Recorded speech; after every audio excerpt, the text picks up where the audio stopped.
Okay, listen to this Congolese proverb. You do not teach the path of the forest to an old gorilla. Now, you do not teach the paths of the forest to an old gorilla. That's what this old Congolese proverb says. You do not teach the paths of the forest to an old gorilla. And wisdom is like a baobab tree. No one individual can embrace it. Now, wisdom is as big, as large as a baobab tree, and no one individual can embrace it. Good morning, ladies and gentlemen, and welcome to the 70th episode of African Cocktail, coming to you from Afrikkaradio.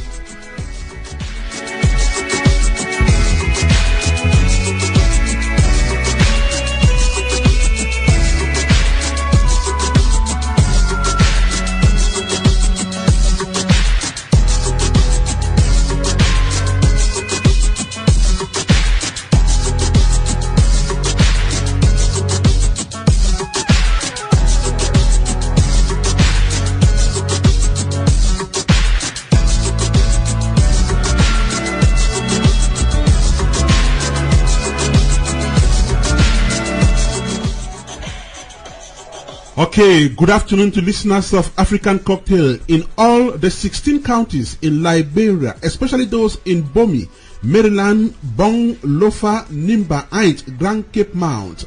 Our hearts also go to listeners of the show in Kono District in the eastern province of Sierra Leone and those of Moyamba District in the southern province of that country. Then we are also thinking of friends of the show in Farana and Kintia regions of Guinea, Conakry. We stay with the victims of Ebola and countries that are suffering from this pandemic. This 70th episode of African Cocktail is devoted to them.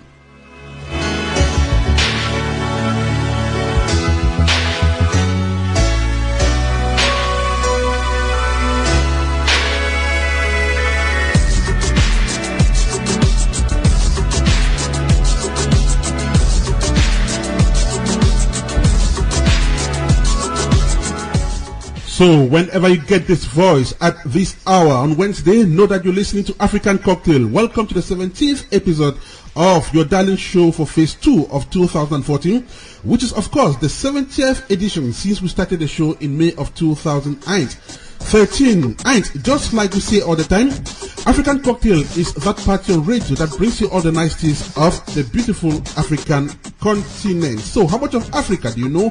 How much of Africa do you eat? How much of Africa do you wear? How much of African entertainment news do you get to savor? And most important, how much of African music do you listen to or dance to? These are the kind of questions we do well to answer just on African Cocktail.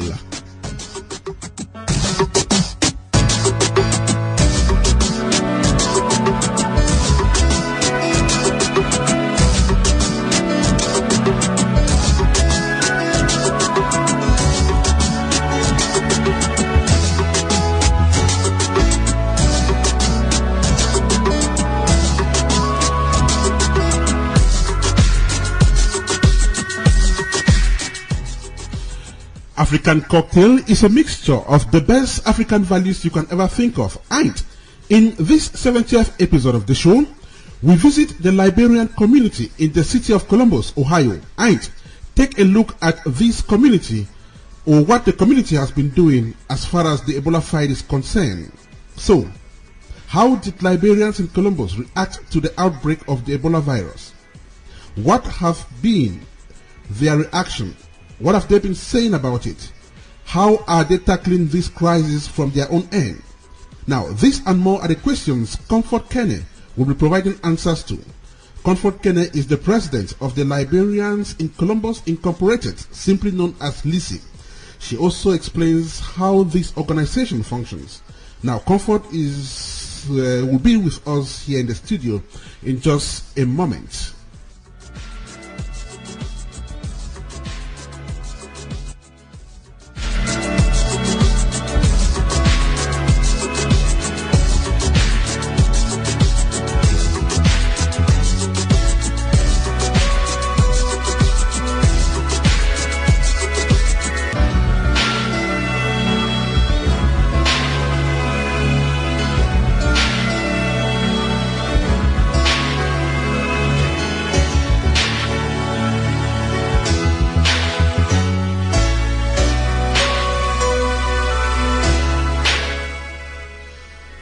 Now, talent knows no age. They are as tender as the word tender itself. They are quite young, but really old in terms of skills. C-Boyz are just 11 and 9 respectively, but are making remarkable strides in music. The newest child duo has been giving residents of Minnesota, USA, a run for their time with beautiful urban-styled music. Now, behind these two successful boys is their mom, Ndaqwe, who stays awake to ensure that the C-Boyz meet their dreams. Ndaqwe joins the duo in explaining how this brilliant project came about. They will be speaking from Minnesota just in this edition of African Cocktail, so don't just go away.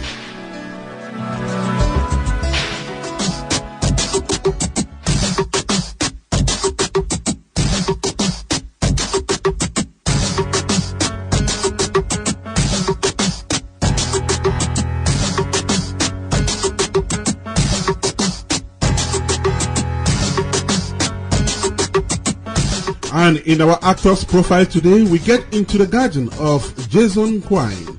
Jason is a Cameroonian movie actor who lives in Maryland. He tells us more about his career and ambitions, just like singer Micheline Ewang tells us about Street Dancer, one of the tracks in her 2014 album featuring the legendary Henry Tikonge. Micheline Ewang will be speaking from Maryland in this edition of African Cocktail. Our regular slots, the Belgium report with Titus, Banyoh, Solomon Atah's South Connect. Just like Ifaana Qualar's The Central African Report will be yours in this edition of African Cocktail. Meantime, I will definitely be with someone in this studio today. We are waiting for Comfort Kene, who is our main guest in this edition of African Cocktail. She is the president of the Librarians in Columbus Incorporated.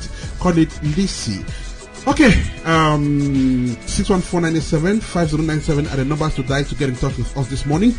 If you want your voice heard in this episode of African Cocktail, which we are devoting to victims of the Ebola virus. So, if you have anything to say, if you have any comforting words to tell them today, don't just hesitate. Just go ahead, call us on 614-97-5097. Then we shall be talking about that in this episode of African Cocktail. Meantime, we have to begin by giving thanks to God the Father Almighty, who makes it possible that we come here every Wednesday and make African Cocktail happen. So wherever you are listening to us at this moment, just bow down your head.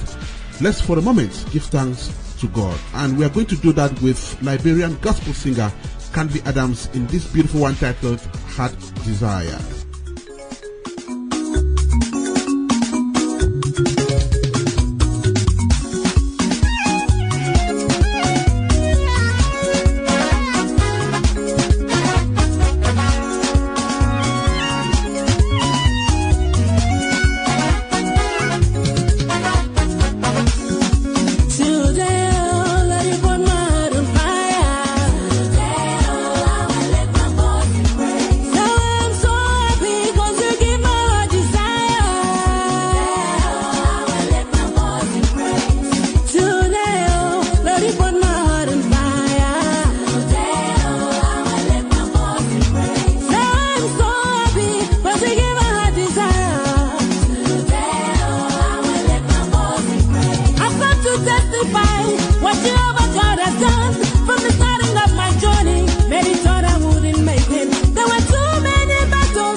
Father, we praise your name, we glorify you, we adore you because you are everything to us.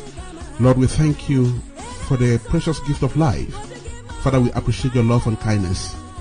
Father, it is not by our own that we are able to do these things.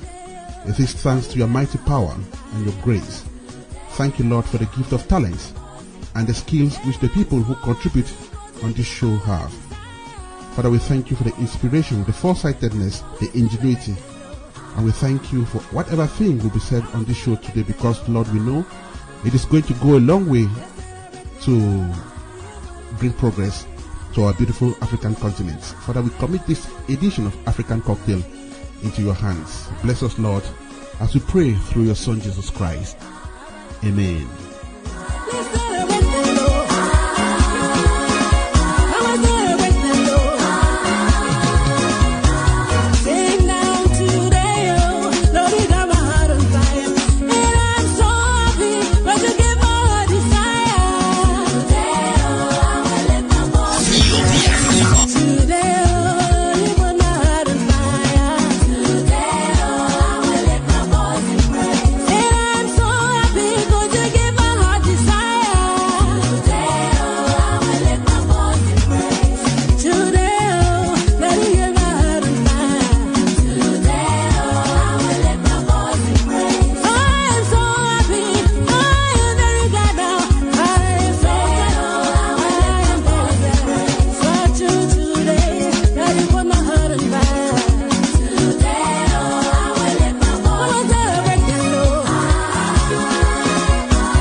Celebrate the Lord.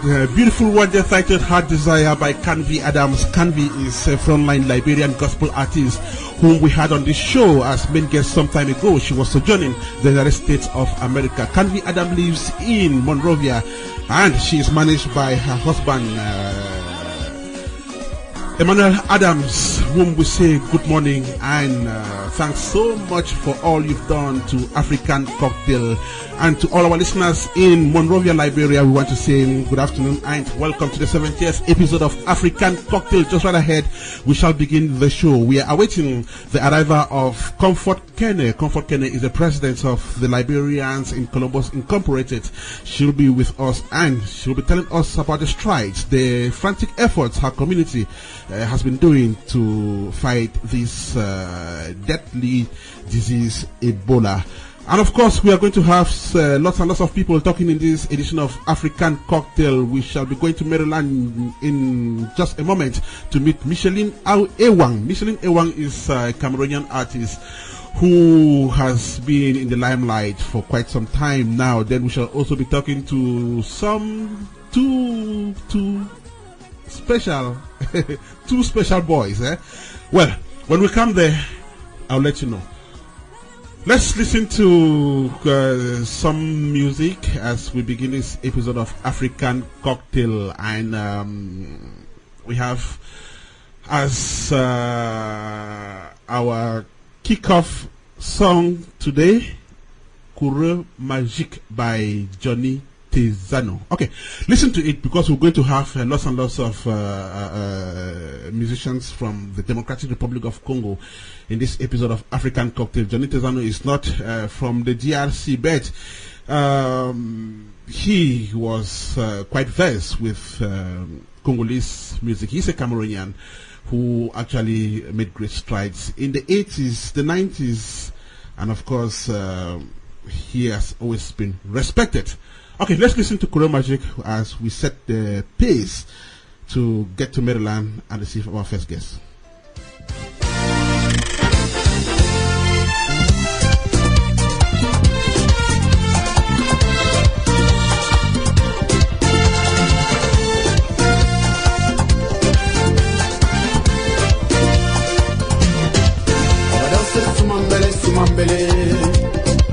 Tout le monde aime ça. Tout le monde adore ça. Je suis très fâché, chérie Nina. Mais qu'est-ce que c'est? Nous allons danser dans l'ambiance pour oublier soucis, chérie Nina.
Tisano mana Afrika Tisano mongo na me mama Tisano bonbon chocolaté Tisano yaourt sucette glacée Soumambele, soumambele mama Soumambele, soumambele mama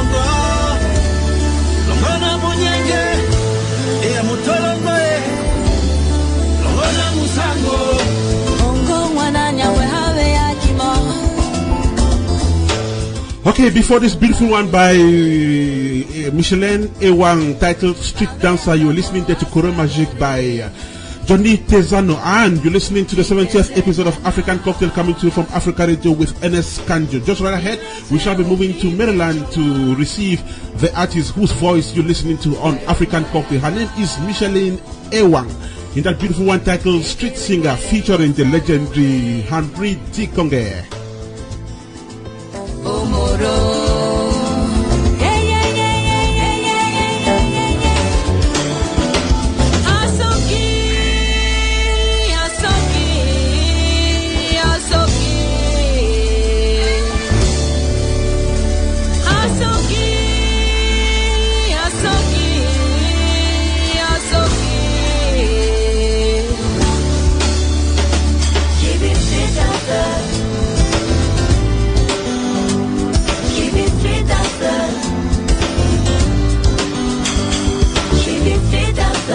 Like I said, this is one of the tracks in an album that was released in March 2014.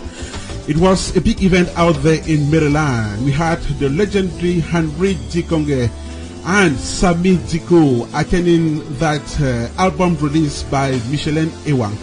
She will be talking to us just right ahead in this episode of African Cocktail. But before Micheline comes on, listen to this one carefully. For those of you who understand Douala is a Cameroonian mother tongue. For those of you who understand that mother tongue, then you definitely know what Micheline is talking about in this very captivating, soul-searching piece of music.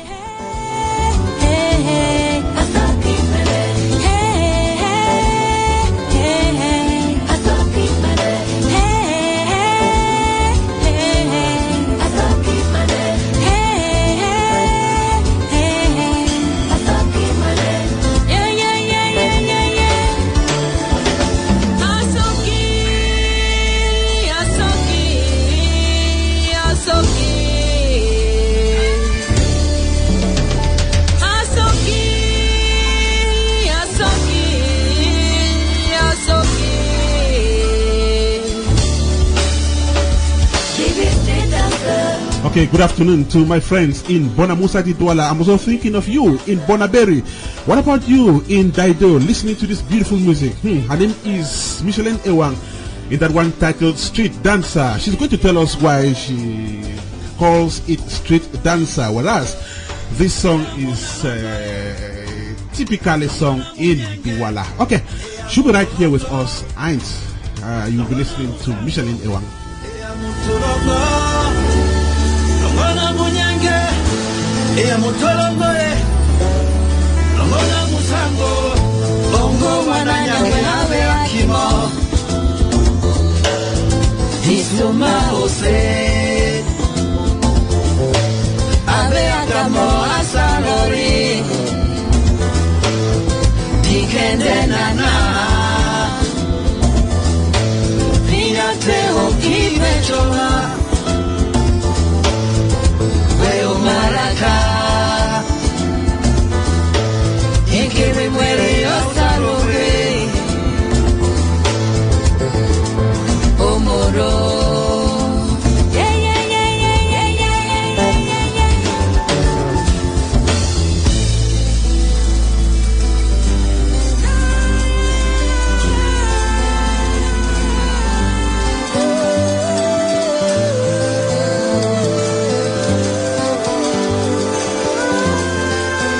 Une très très belle chanson de Micheline Ewang. That one is titled Street Dancer. And at exactly 25 minutes to 11, time for us to move to Maryland and say welcome to Micheline.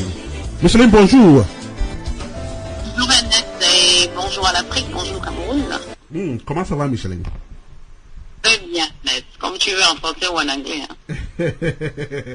D'abord, Micheline, pourquoi Street Dancer alors que tu chantes en Douala? Déjà, street dancer n'est pas seulement du street dancer en Douala et en Oroko qui est ma langue traditionnelle. Oroko? Henri du Congo et une autre partie Oroko faite par moi, quoi. Street dancer, c'est un peu... j'ai donné le titre street dancer pour un peu montrer parce qu'au Cameroun, quand on dit un enfant you are lost, ça veut dire que tu te retrouves dans la rue, plus ou moins. Donc, c'est un peu l'inspiration, quoi. Bon, est-ce que c'est le Makossa ou c'est le EWC? As I said again, je suis Oroko. Donc, un peu, c'est un mélange de... En fait, ce que je fais, le type de musique que je fais, c'est une fusion entre le traditionnel et le moderne. Le moderne, tu peux retrouver du jazz dans Street Dancer, tu peux retrouver du blues, tu peux retrouver les beats traditionnels Oroko, tu peux te retrouver dans les sewe, tu peux te retrouver dans... Non, c'est une fusion, quoi. Now, this is so brilliant. For how long did you take to put this beautiful song together? And I must say that its video is also a fantastic job. So, how long did it take you to package all of this? I've been in around music for many years. I grew in a artistic family. I have my sister who is a great professional who have been working with me also for years, but professionally I've been singing. Professionally doesn't mean I was not singing before. Right. But here in United States, professionally I've been singing for, I think, a year and a half. Wow. And talking about the song we just listened to, how long did it take you to put it together? I don't know. I can say... I saw Henri here. I was inspired by the song, and I wrote it. I sent it to Henri. He put his voice, and so between a month or something. Yeah. Right. Now, Henri Tikonge is featuring in this song, and probably others. Just tell us, how did you get this legend on board? Henri, first it's a blessing to have somebody like that, and at the beginning of your career. Henri came in United States for a fundraising event with, I think it was Julius Bakari, who organized the event. I forgot the foundation name. So he came for that event, and Jerry, who is somebody she was already following what I'm doing through Facebook and YouTube. So when Henri came here, she invited me to his rehearsal, and that's when I met him. And as they said, the great people can just look at you and know what you have inside of you. So he proposed to me. He said, "Can you do me an a cappella?" And I did it, and that was the click. So right. That's where it went. And so, how was your experience working with this big brother in music? It's a great experience, though. Working with somebody like that is a little bit scary because you really know the level where he's at. But he's somebody really tough. Like, he doesn't take, he's not a type of soft father. He will push you harder and harder. Although you think you have it, you keep saying you don't have it yet. So it's a great experience because he pushed me above my limit. And that's why people can, listen to the song and people are really amazed, like, you just started professionally singing and you did this. Yeah. I have two great people here and Joseph Williams. So. Bon, quelle est la réaction du public par rapport à cette nouvelle chanson qui semble marcher très fort? Bon, ben, j'ai posté la chanson il y a, je crois, 3 jours et je pense que les gens réagissent positivement à ça parce qu'il y a déjà, je crois, 999 views. Quand je regarde ça, je me dis que les gens sont quand même intéressés et puis les appréciations qu'ils mettent online, les encouragements, je pense que c'est positif. And the entire album, which has been in the market since March this year, how is it doing so far? Not bad. I have had already 5 great shows with Alliance Française and other African events here, maybe too. So the good thing of it is that this album is not having impact only on the African people, also on the foreigners. They feel yourself in the song. Everybody can find himself in 1 or 2 sounds. So for me, I'm happy for that. Micheline, dis-nous, vous avez préparé un concert pour les victimes d'Ebola tout récemment. Comment ça s'est passé? C'est quelque chose de génial que Pierre Tatou, Ada Brown et Bongam ont mis together. C'était une très belle fusion. Voir presque certaines grandes figures de la musique africaine aux États-Unis se rassembler. Et pour moi, c'était la première fois qu'il y a eu cette réunion, j'ai eu les larmes aux yeux parce que j'ai eu comme impression que l'Afrique s'était unie pour une grande cause. Et j'espère qu'on va continuer sur ce chemin. C'était un très joli concert. Okay, Micheline, thank you so much for joining us in this episode of African Cocktail. Before you go away, one last word to your fans. Do you have a project in the pipeline? I think I'm going to be in Cameroon in December from the 5th to 12th with the project that one lady is putting us together. So when everything going to be available, yeah, I'll put it online. But for sure, I'm going for a concert with André Dikonge and other, I think, Richard Bona, Charlotte Panda, and Karis Photo. So the information will be online, the prices, the table. Okay, the information will be online, and we are anxiously awaiting that. Micheline, thank you so much for joining us. Thank you, and thank you to our Cameroonians and Africans and Americans and Europeans. So enjoy the show. Talk to you another time. Bye-bye. Okay, do have a fantastic rest of the day out there in Maryland. Her name is Micheline Ewang. She is an up-and-coming artist who has just released a new video that is making great inroads. This is African Cocktail, the 70th episode, coming to you from Afrikkaradio. Soon we shall be joined here in the studio by Comfort Kennedy, the president of the Liberians in Columbus, Inc. Okay, let's listen to music, then we'll be right back.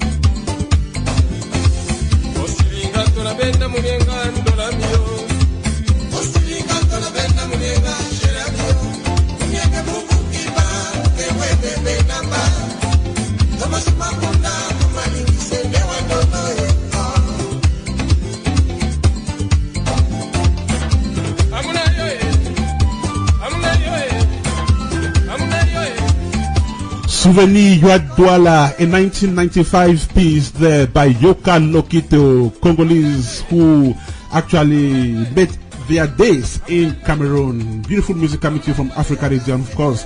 African Cocktail, the 70th episode.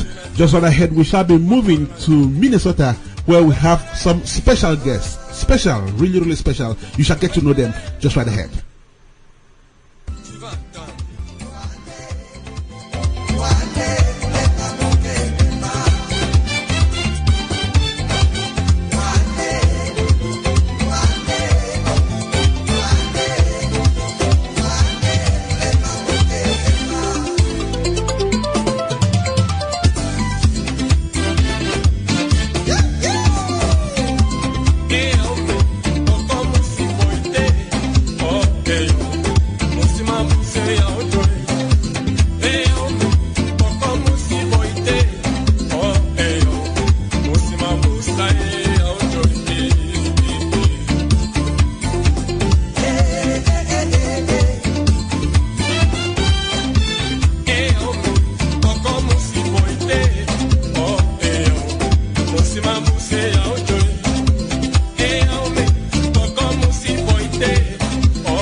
Okay, we are not going to listen to that beautiful one in its entirety because we have to receive the next guest in this episode of African Cocktail. Come from, no, going.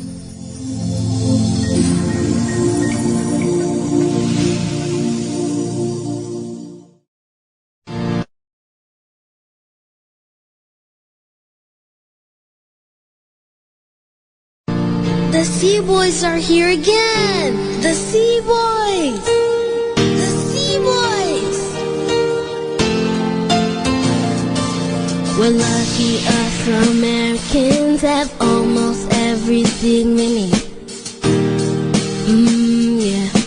Everyone should know our name. Some places have... Hey, this is what we call musical brilliance, musical ingenuity. They are quite young, quite tender, but then their minds are so big, musically speaking. They call them C-Boyz. Around the world and all the different races and places, bear the nose, then I know you first make that make. And that one is titled Everyone Should Know. And so we're calling on everyone that these boys are around. So you should know that they are around. They have emerged and they are ready to go places. C-Boyz, very tender. You are going to discover their ages just right ahead in this episode of African Cocktail. In your heart, listen to the rhythm of the beat in your heart. Queen of the world with your heart. I can be a king of the world with my heart. Now this is so captivating, but then don't forget, this song is written by those two young boys, very young, very tender.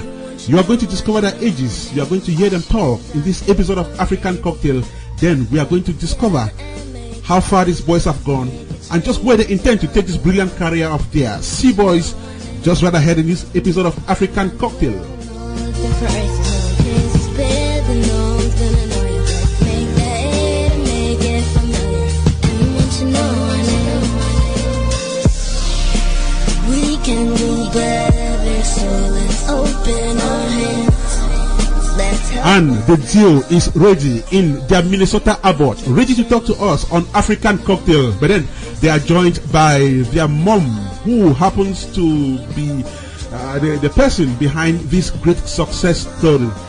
Marie Ndaqwe will be joining the C-Boyz to tell us about this brilliant and successful project just in this special episode of African Cocktail. Everyone should know C-Boyz. Listen to that. Then just right ahead we shall be receiving this special guest. Contribution to bring our sisters back home in Nigeria. Also, can we please stop bullying in our schools? It's making everybody sad. Kids all around the world, this is for you. Let's respect our parents, work hard, stay in school, and we can change the world. Oh yeah, we can change the world. Kids all over the world, listen to this one, enjoy it, and of course, grasp the message from the C-Boyz. At exactly 20 minutes to 11, time for us to move to Minnesota.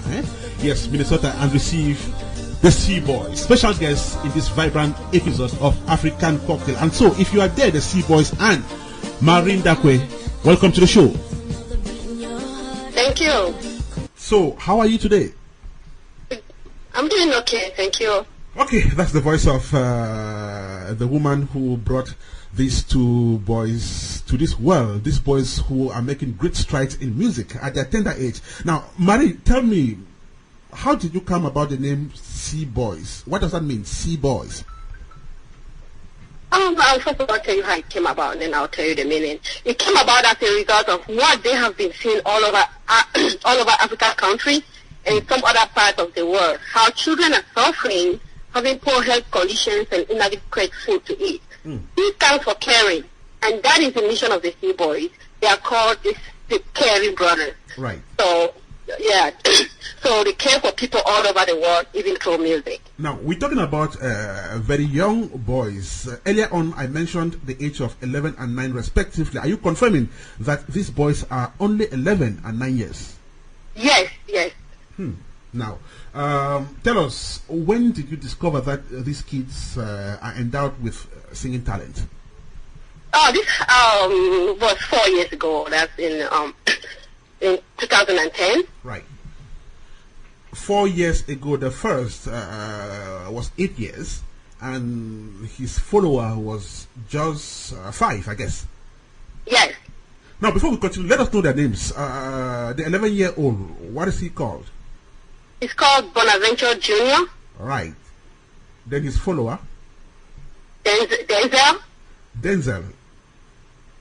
Did you say Denzel? So, yes. Of course, they have a 4-year-old who is, you can see him in the video too. He's coming up. He'll be joining them pretty soon. He's Tyler. Right. Now, so to have kids taking music to a professional level is not chocolate. Tell me about this decision, because I know many parents would think twice before taking such a decision. How did it come about? Let me tell you the story behind this. 4 years ago, one day I came back from work. The boys called me. They said, "Mommy, we have a surprise for you." So I didn't know what surprise they have for me. Right. So they told me to sit on the couch and so they can show me the surprise. So then I sat on the couch. Then it came out. They had to rehearse this Michael Jackson song called "Beat It." That's the first. That's how they started. Called "Beat It." So they started performing that song in front of me, and then they were singing it, and then they had choreographed it. It was so well choreographed that I was like, that's what. So then when I saw it, then something just struck me like, what, this kid got talent, so I have to encourage it. So that's how they started. That's fantastic. And so they've been singing for 4 years now, if I'm not mistaken. Yeah. For the past 4 years, they used to perform other people's songs. Like they'll perform at birthday parties, right. Christmas parties, performing other people's songs. So they started writing their own songs just like this summer. That's when they came out with the 2 songs. Okay, Marie, thank you so much. Let's have these boys talk as well. Let's get it from the horse's own mouth. Who is there with you? Bonaventure Jr., the lead. Bonaventure Jr., 11 years old, right? Yes. Bonaventure, how are you? Good. Now, Bonaventure, you have taken a path in your life that has to do with being public. So, don't be surprised that you're going to be facing the press most of the times, okay? Yes. Okay, are you ready for that? Yes, sir. Okay, so, tell me, who composes your songs? You do them, I guess. Yes, sir. I wrote the songs myself, and the young get their inspiration from famous singers and rappers. Like, we get our inspiration from, like, Michael Jackson and people we hear on the radio when they touch our hearts.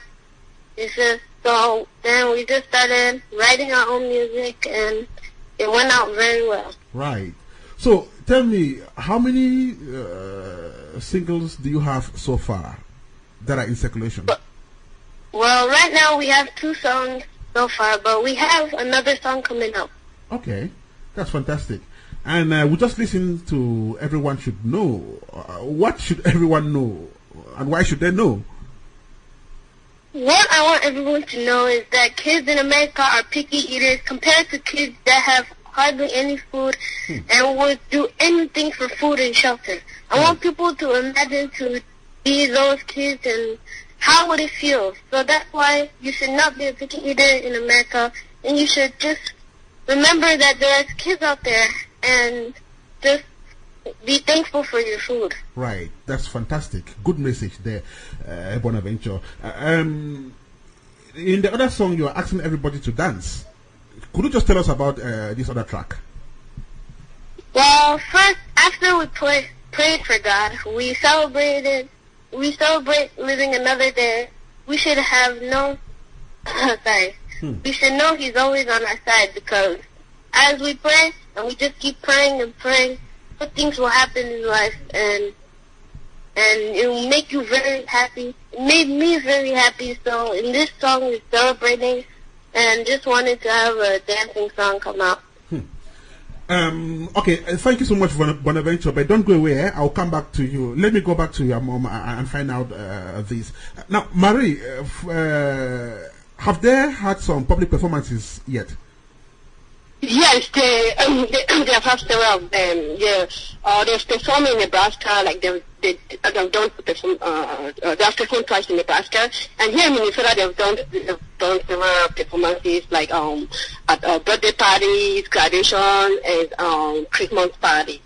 So yeah, they're doing a lot of them. But right now they're busy with school, and right, not spending much time on doing music right now. And talking about school, in what grade are they now? Bonaventure is in 5th grade, Denzel 4th grade. Okay, that's fantastic. We'll come back to that. But let me find out this. The public is generally proactive when it comes to something that is nice. Then I would imagine how the public has been reacting to these kids who are quite tender, but they are doing a brilliant job. So how has it been with the public so far? They have been so much motivated by them. I'm proud of them for how far they have gone with their talent in music. So they are very, very supportive. And, when the songs came out, a lot of their parents shared it all over. And, so they are very, very positive about it. So who's their producer? There's a producer. Right now we have Francis Sampas. He's from Ghana. And he's an artist too, and he's very busy. So I'm praying that in the future we should get somebody who is like reliable, who is there when we need him. We love you, Francis, but he's an artist, and they are very busy people. Now, just like people who work in daycare centers and other elementary platforms or elementary schools, it's difficult to work with kids because you don't expect them to have the same level of understanding as adults. But then you've been doing it with these kids, and it's been working out great. What is your secret? Oh my God, I'll not lie to you. It's been very, very difficult. These are kids. Let's not get it wrong. These are kids. Sometimes they need their playtime. Right. There's sometimes, especially in the summer, where I've had tough times, like really stressed when I'm trying to get them maybe ready for a concert, and they're outside playing with their friends. And then sometimes like they want them to come and rehearse for the concert. They're like, we'll have to play with our friends, and so it's kind of hard sometimes. They love what they're doing, but sometimes I should know that they're kids too, and they need to play time with their friends. Right. So it's not really easy. It's really, really tough. You have to be really, really patient and and really, really, really strong. Okay, let me go back to Bonaventure. Are you there? Okay, yeah, sure. Yeah, Bonaventure, are you there? Yes. Now, you go to school full time, yet you find time to go to the studio and do songs, and you also find time to sit down and write them. Tell me, how do you manage these two? Well, it's easy. We do on the weekends and after school, and it's just very easy. After school and on the weekends, we have all the time we have. But we should also know that we're still kids, so we gotta go some places sometimes. But we do practice, and we know what we're doing, so it's really very easy. So how do your friends, your classmates, react to your music? What have they been telling you people in school? My classmates and teachers are very encouraging, passionate, and they love the message the best. Like a couple of days ago, I showed them the song Everybody Should Know. So when I look when I show them the song, every time we just talk about that lesson, it's like a bullying lesson. So, like, it's bullying month in my school. So, we played that song, and they loved it. They just said, like, hashtag stay in school, don't bully people. They loved it. It was like the message was the best. That's fantastic. Now, Marie, let me come back to you. A lot of Cameroonian women don't have this singular pleasure of watching their kids excel at this stage or in a very serious domain as music. Now, what kind of special feelings do you have as a mother who is watching her children grow in some very noble profession? I don't blame them. I'll give you an example. Where I come from, my sisters and my cousins, they are singers. But in Cameroon, while they're in Cameroon, they didn't have that opportunity or to have a mentor who could encourage them or support them financially. So I don't really blame them. But I want to tell the Cameroon parents, or especially the women out there, that our children got a lot of talent. So we just got to look at what they got and try to support them, because we have a lot of talented Cameroon kids out there. Right. And let me ask you this other question, Marie. You are bringing up kids who are in a domain that can easily shoot people so high. You get up one morning and these children are as popular as Michael Jackson, whom they adore. So when it gets to that stage, Marie, how are you going to manage that aura? I don't know. Like right now, I can tell you that I couldn't do this alone. I have a team. Like Kelly. Hi, Kelly. I love you very much. I think he's listening. And Herman Prince, they are part of my team. And Divine, he's the person who is advising these kids and trying to make them. Just advising them on what they're doing. So I have like some people who are in my team who are supporting me, because it's like tough to do it by myself. So a while ago, Bonaventure mentioned that they are working on another song. So how soon should we expect it? Yes, they're working on a song coming up soon. This song is about the Mall of America. So they just thought that they could write a song about Mall of America, and then maybe we'll go there and shoot a video there. And he started writing that song already. Right. And he does that on weekends, and we're planning. We really wish that the song should come out next year, early next year. Right. So we're working. That's the project that we're working on right now. Okay, let's turn back to the child star. Bonaventure, are you there? So, Bonaventure, you say Michael Jackson is your role model. When you stay in your room, you are there alone reflecting, or you are with your brother and you are reflecting on how far this thing is going to take you to. Do you see yourselves, getting to where Michael Jackson, reached someday? Well, like, that could be a plan, but it's not our main plan. In other words, Bonaventure, what is your ambitions? How ambitious are you? Oh, okay. It's to be a musician and get a good degree in science when I'm in the upper grade. Right. Because I just want to be a good musician. I don't do this singing stuff for fun. Good. To be a good musician when I grow up, and maybe I could be a scientist and a musician at the same time. To get a good degree inside science. This is so fantastic, and I must thank everybody who has been supportive to this project. I think this is talent which we should all put our hands together and promote. Thank you so much, mother and son, for talking to African Cocktail. But before you go away, C-Boy, I would just like you to treat my audience to some beautiful a cappella. We need to hear your voice here live, fresh from you. So could we just go? Okay, I can sing a little song. And I would like you to do Everybody Dance, please. Oh, Everybody Dance? Yeah. Go ahead. Okay. Wait, sorry. All right, let's go. To the left, to the right, yeah. To the left, to the right, let's go. When I wake up in the morning, I give thanks to God. To the thing, sorry.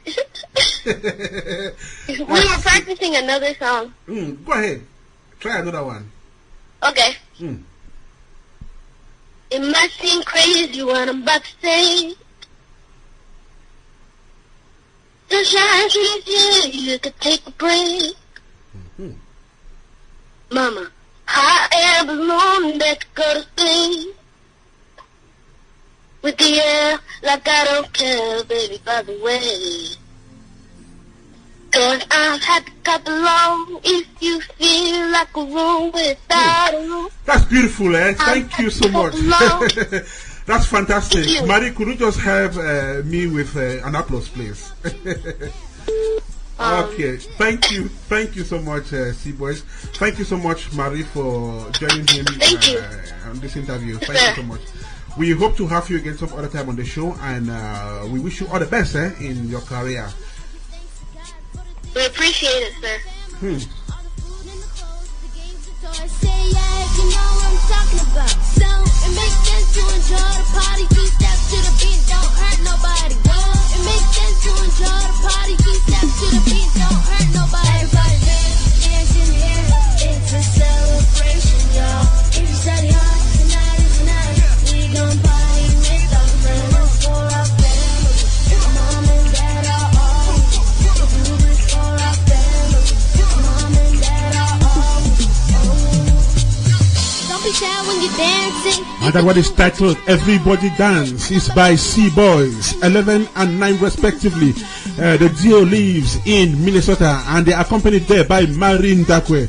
Beautiful music coming to you from Afrikkaradio, and of course the show is African Cocktail. We're expecting Comfort Kenny in the studio of Afrikkaradio. Meantime, we still have our correspondents, Ifaana Qualar from the banks of the River Vuri in Douala, Solomon Atah in Johannesburg, South Africa. And of course, if we are lucky, we are going to have our man in Antwerp. His name is Titus Banyoh.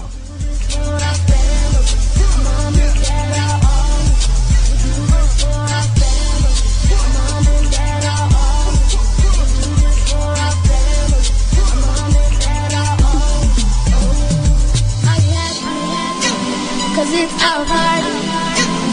Tell me, are you happy? Cause it's our party. Are you happy? Cause it's our party. If you're happy and you know it, put your hands up in the air. Everybody dance in the air. It's a celebration, y'all. If you study hard, tonight is the night. We gon' party with our friends for our family. Our mom and dad are all.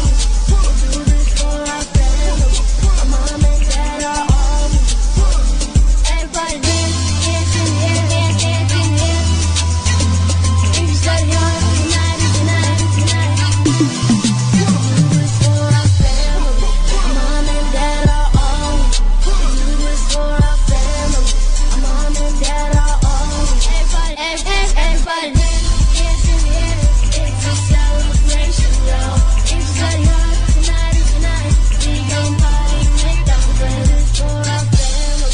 Our mom and dad are all. We do this for our family. Our mom and dad are all.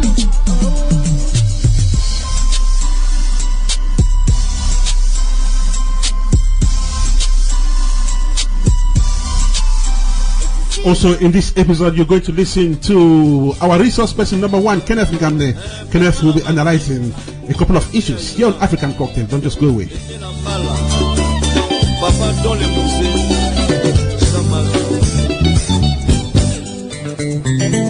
Mobambola minos popo malanga.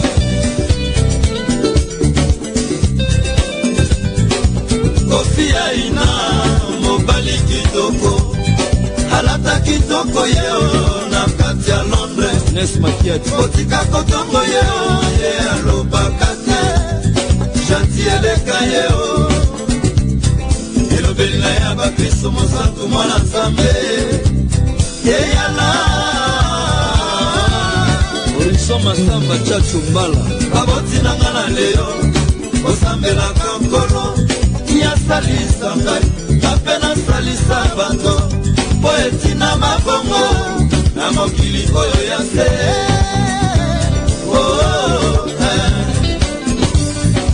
oya tongo kongai asalela malokumu chaque celui qui me critique parce qu'il fait ma publicité adishi mongombe yanga miange mosala baboti baponela ngai nasala oeza lilikabo ya nzambe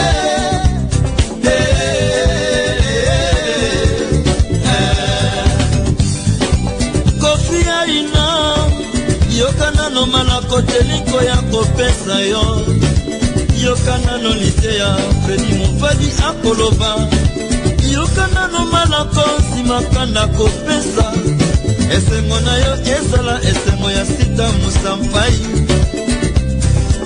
otango mokili esalemaka moto moko te azalaka le premier na mokili oyo se Montana Kabumbai Sami Wadido César Zebra Force Cheche Yannick Motemona Jimmy Razab George Lutula Théo Mutombo Nanyako Kangelanga la Viwana Atabasengi Mongo na Bofuta Chansi Tela Moteme Komine Kotungisa Ngamiki Yende Soki Nzambe Atingaki Konanga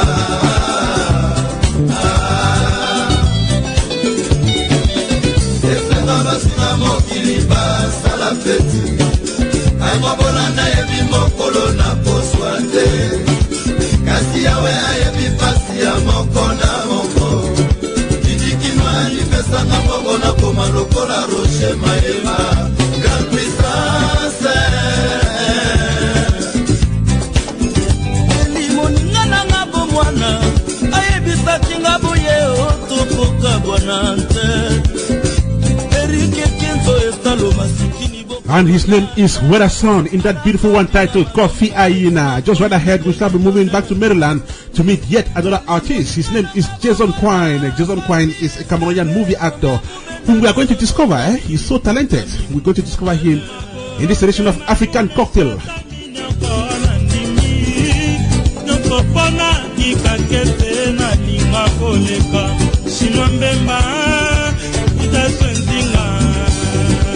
Adobe Mele Zabe Katiri Taomanga Zabe Prospere Chamelas Obangala Motama na yo fifi Kale Tatanga na loketo Ambroso Selio Papa na zongisi papi mwakana Epana yo Nani moto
Okay, these are the remnants of the Wenge Musika group that later became Wenge Bese Beje Werason in that beautiful one titled Coffee Ayina. It's coming to you from Afrikkaradio and of course from African Cocktail. 15 minutes past 11. Time for us to move to Maryland where Jason Nkwain is already on the line.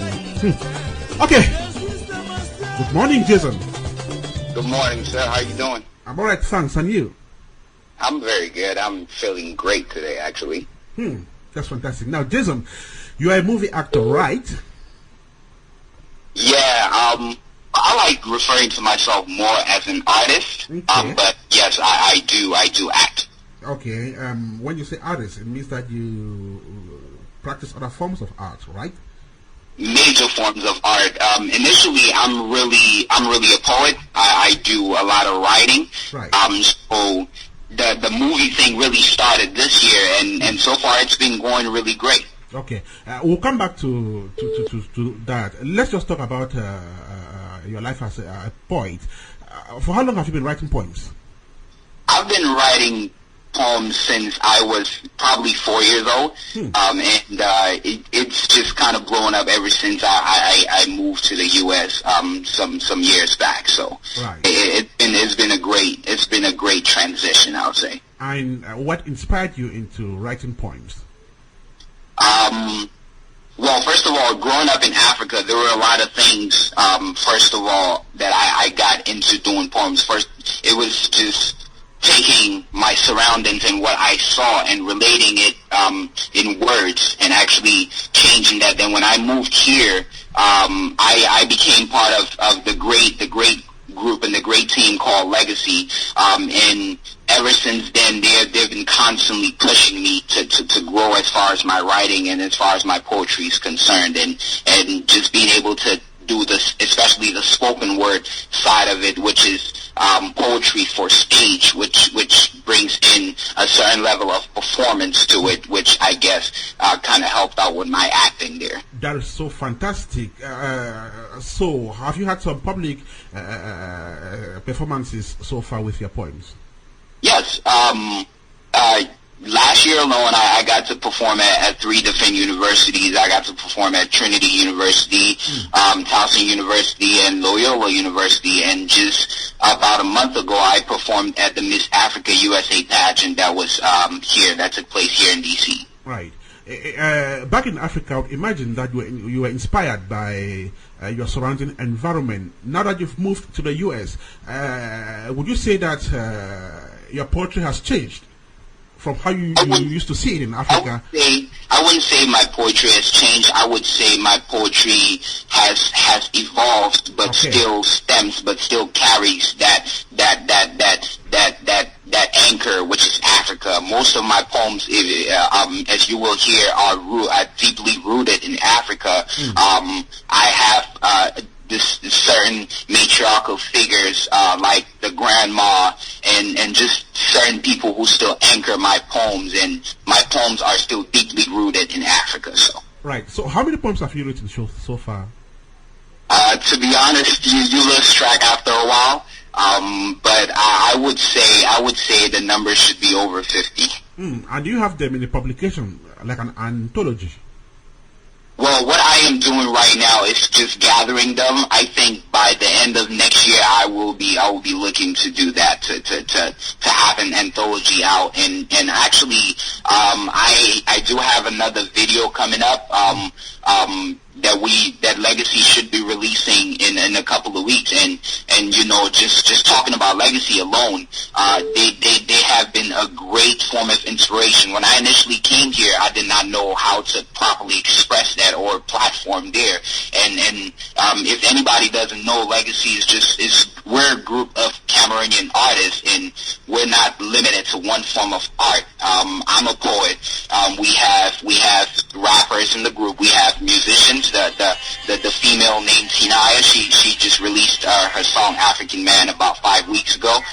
which is doing pretty great. We have this rapper named Kimbo, who's amazing. He's incredibly talented and extremely lyrical.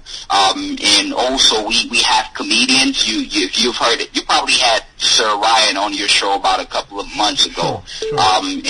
And those are just some people that we have. We have an amazing director, even the person who directed this movie 48 Hours, in Kembumbara, who is a great, he has a great mind, and just his vision alone, you can just provide anything in writing and he would make it appear on screen for you. Right. And so those are just a few people that we have in the group as Legacy, and that's just to push the art. That's not something that it's actually actually paid attention to, especially in Africa. So we're trying to do that because we believe that our people are incredibly talented and need that platform to be able to express this talent and actually showcase what we're capable of. Yes, I was going to ask this last question on this topic. Stage poetry is not so popular. Do you think we can push it to the limelight? And do you think people are going to appreciate it, especially now that the movies have virtually taken over everything? Right. It's not really popular. What I believe that we are able to do is with stage poetry, just like with a movie or just like with a theater show, it gives you as an artist the opportunity to connect directly with your audience. That means the audience is able to see, to not only hear your words, but to able to feel it with your actions and your movements and just with every emotion that you're pouring into it as far as stage poetry, and as far as spoken word is concerned. So it gives a different platform, something that is not just robotic where people just sit down and read poetry, but it actually gives life to the words. So I think that it's something, and we in general as Africans have the capability to do that. Just like we've had the capability to bring out movies, and we're growing in movies, and that's one reason why I got so attracted to this movie 48 Hours. It transcends a lot of things, and it's changing the way we as Africans will be doing movies in the future. Right. Okay, he is an artist par excellence, and he is talking to us on this 70th episode of African Cocktail, coming to you from Afrikkaradio this day, October the 15th, 2014. Now, Jason, you just mentioned 48 Hours in which you featured. Tell us, how did you get on this project that is produced by Desiree I? First of all, Desiree, she's an amazing actor. Before she's an actor, a lot of people don't know this. She's actually a better and even better writer. And we had just come off doing a project with her for Legacy called Palonka, starring Sir Ryan, starring some other really great young up and coming actors, and she enjoyed. She was the lead role along with me, and she actually enjoyed my acting, and we worked really well together, and that's when she decided that this role, the role of Sebastian White in 48 Hours would be a good fit for me, and then she brought me in on the project. And so, how was it playing the role? Oh, it was amazing. First of all, Sebastian White has to go through a lot of things throughout the movie. Here's this man who wakes up one morning and can't find his wife whom he loves so much. So in 48 Hours, he has to pretty much save his wife before something happens to her. Now, just that role alone, it's totally different from the previous role which I had just played, and it's incredibly amazing because it makes you vulnerable, and it forces you to be at a stage where the audience can actually relate to you, you know, whether it be somebody who has had somebody gone missing or somebody who's just missing somebody. And you know, it was a tough role, but at the same time, incredibly beautiful to pay attention to. And the set 48 Hours is produced by Desiree I and directed by Kem Banbula. It will be launched soon. Now, Jason, what was your experience working with the cast of that movie and the rest of the crew? Well, it was really amazing because I learned a lot. I learned so much from the cast that especially as a young actor, as a new actor, I learned so much from the cast. We had people who had been in the game for a while, in Bess Davis and Winstina Taylor. We had Claudia Oben, who, you know, literally was giving me tips on how to do certain things, how to move along, how to act certain roles, how to and they were pushing me constantly. We had Paula Obaseki, she's another great actress. We had Joy Dominion. We had a plethora of people that were just amazing. And again, having Desiree A just putting on one of her best performances and just being able to, when you stand next to that, you have no choice but to bring your A game and to be your best. So with that, and with John, well, the director, with Kem Bubara, with him just being able to push you at every moment, telling you how to bring out a certain emotion, you know, just having that supporting cast there just made it a great project, even though we were shooting for long hours. Okay, we've had Desiree I in this show briefly, but then next week we shall be receiving her for a full-length interview, and she will be accompanied by the director of 48 Hours, Kem Bumbara. Okay, we're still with Jason Nkwain, young actor, and of course a poet. He's an artist par excellence. Now, Jason, tell me, in which other movies have you featured so far? The only other movie which Legacy is still currently working on it is called Palonka. Is the comedic. It's a comedy, and right. And we are planning on releasing it sometime early next year. And we are holding back on it till it's actually at its best, because that's what we're focusing on as far as African movies and as far as African artists concerned. We're making sure that it should be at its best before it comes out. So in total, I've really acted 2 movies. So I'm really an amateur and really new to the game. Now, Jason, correct me if I'm wrong. My imagination is that an artist who goes on stage and performs a poem should be very good on a movie set. Yes, because just like with a movie, just like with my poetry, I take the words and I perform it. To be able to, you have to play whatever role that poem is telling you to play. And just like with a movie, it forces you to take on to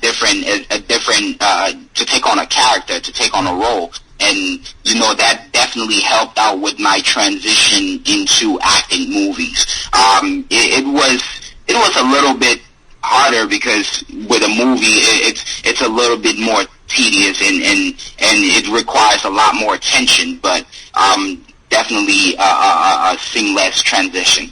You are a Cameroonian and you are coming into an industry that is yet to stand erect. How do you feel about that, and what is your assessment of the Cameroonian film industry as we speak? I feel as the Cameroonian film industry, we actually have really great actors. What we lack is just the detail and the focus and the time to really take this great art, which we've been so blessed with, and actually work it up and produce things that are worth people's attention and are worth people's investment. So just as the Cameroonian film industry is growing, I believe we're having younger artists right now who are saying that, okay, this is our platform and this is our future, and we wish to make a statement. And that's why this movie 48 Hours was so great. Just reading the script alone, it's unlike any other Cameroonian film or any other African film you have seen, because it constantly causes you to be invested in the movie. It constantly causes you and draws your attention and forces you to pay attention, or else you would miss something. So in general, and just like with what Legacy is doing, you know, we believe we're young, but we believe that with just paying attention to detail and focusing on excellence in our art, we will be able to bring up this industry. This is our platform. This is our future. The words of Jason Nkwain, and I hope those words have stuck on the minds of young movie actors. Jason, thank you so much for being part of this show today. I truly appreciate you having me come on the show. Okay, we'll be with you again some other time. Okay, African Cocktail coming to you from Afrikkaradio with Ernest Kanjo, 70th episode. This day, October the 15th, 2014. I want to say good morning to you, Desiree. She is the producer of 48 Hours, which will be launched in the next couple of weeks. And of course, she will be main guest on this show next week. Let's listen to some music, then we brace to go to South Africa. Don't forget that we still have Kenneth Ngamne, who will be talking to us this morning. Ken, Shally, Monette, our resource person number one. Then we also have our reporter in Douala, Cameroon, Ifaana, Qualar. Listen to this, then we'll be right back.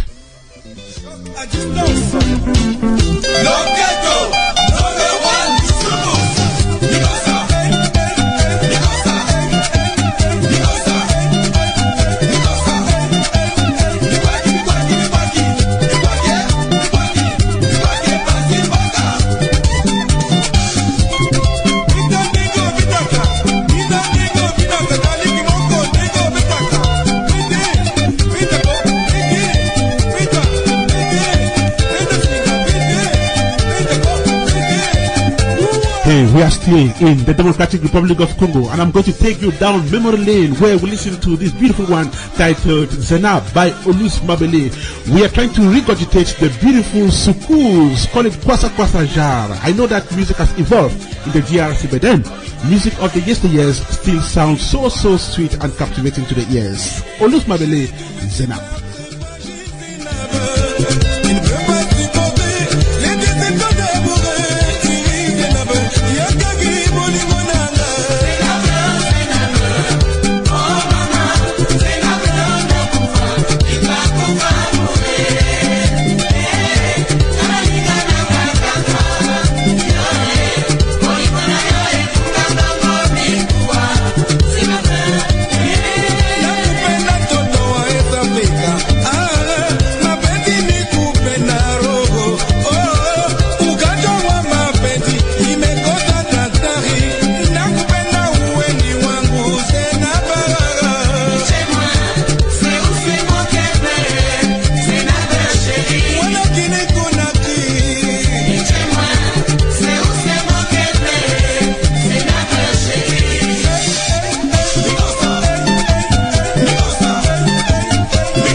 Très belle chanson d'Olus Mabele, chanson sortie dans les années 80.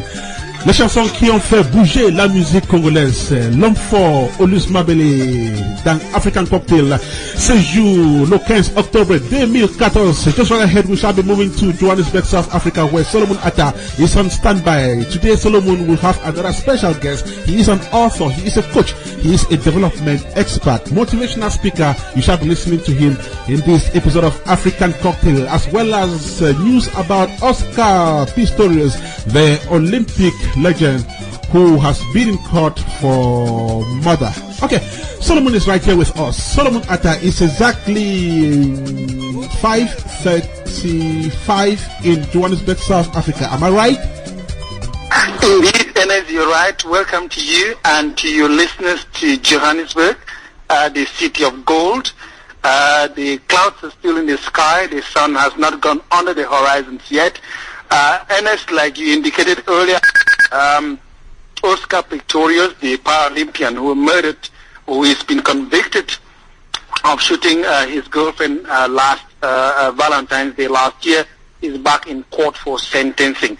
Ernest, but I will not be going into that because I have in our mini studio at the Go Reef Hotel in Johannesburg CBD a very special guest that I will be introducing to you just in a moment. Ernest? Right. So, Solomon, I know so much has been happening down south, but then I think let's listen to our special guest. Just like we had Yende last week, it was a fantastic interview. Many people have called us to say that it was a brilliant interaction you had there with your guest. Today, we expect something even better. Solomon, just right on. Thank you very much, Ernest. Ernest, let me... Derek D. Hume, whom I sit here in our mini studio in Johannesburg. Derek is an author, a motivational speaker, a personal development coach. Welcome to our studio, Derek. Thank you so much, Ernest, Solomon. Hi, Ernest. Hi, Derek. How are you doing today? All the way from Johannesburg. I'm so honored to be in your studios, and I'm so happy that you're taking me on air. I just want to say hello to all your listeners, and I hope that I will be able to meet the bar that you guys have set so high in the studio for me. Thank you. Definitely you will. Right. Okay. Yeah, Derek, let's get into it. I know that you are a personal development coach. Yeah. You are involved in personal development. This is something that is very new on the continent. Yes, actually it's very new on the continent, and I get asked that question a lot. Why personal development? How did you get into personal development? And really to start, how did I get into personal development? And this happened to me, all by chance. 2 years ago, I'm kind of like in a rut. I'm in a stock with my own life. And I'm thinking, is this all that I can be? Is this all that I can do? What else that there is to life? And doing research, I ended up hiring a personal development coach for myself. And after having a few sessions with this guy, I actually realized that I was getting a hold. I was getting a handle on life, personally and in business. And then I was thinking, why should I hire a coach from the U.S. to help me with my life? Yeah. Why shouldn't I hire a coach here in South Africa or here in Africa? So I thought this could be a career for me to venture in, and thank God for the mentors that I've had in my life. It just all happened like magic. All the right people came into my life, and yeah. And then, but Derek, someone that is listening to us now, wherever they are in the world, they would be, what is personal development in essence? What is this about? What does personal development really mean to someone that doesn't have a clue of what this is about? Okay. Personal development coaching, it's not new. It's a term that was coined in the U.S. around the 1970s.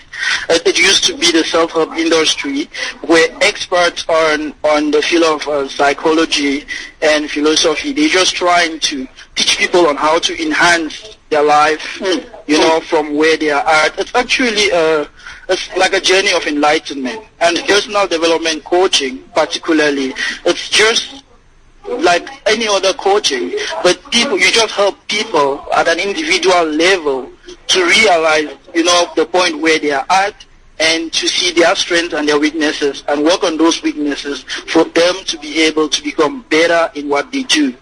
Yeah. Okay. I know that you're an author. We're going to talk about your book on True Potential a little bit later. But tell me, how did you do the choice of choosing the John C. Maxwell team? Oh wow! Well, if you look up at the personal development space, you would see that Dr. John C. Maxwell is right up there. Author of over 70 books, and they are all bestseller books. And how incredible he is on leadership. And coming from Africa, I know that the biggest issue in Africa has always been leadership, and it's something that is close to my heart. You're talking about a dictatorship. I'd rather not go there. Okay. Yeah, so leadership is a thing that's really close to my heart, because it pains me when you see how Africa is being led in a very funny way. You know, even a child in school would say we don't have good leaders. So at the very back of my mind, I was thinking, how can we fix this problem? So how best could it be without me joining the John Maxwell team of coaches with experience on leadership for over 30 years?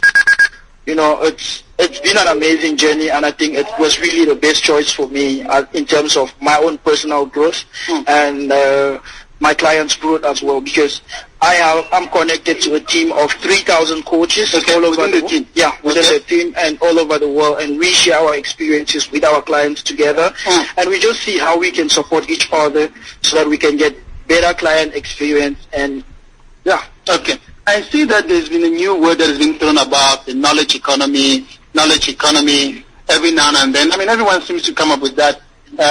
Is personal development part of the new knowledge economy? Definitely, I will say so too, that personal development is it's really the new knowledge economy, because it means people standing up for themselves, you know, and improving on their lives so that they can improve on the lives of the other people, and in turn improve on the condition of our planet Earth. I think that's the new knowledge economy. I think it's all in personal development. It's when each and every individual start going into themselves and finding out what is it that they can bring out, what is it that they can go an extra mile to do, to achieve, so that the world can be a better place. To go beyond themselves, I think. Okay, so let's get a little bit about your book, which I'm very excited about it. I happen to have read it since you gave me a copy at the beginning of the year.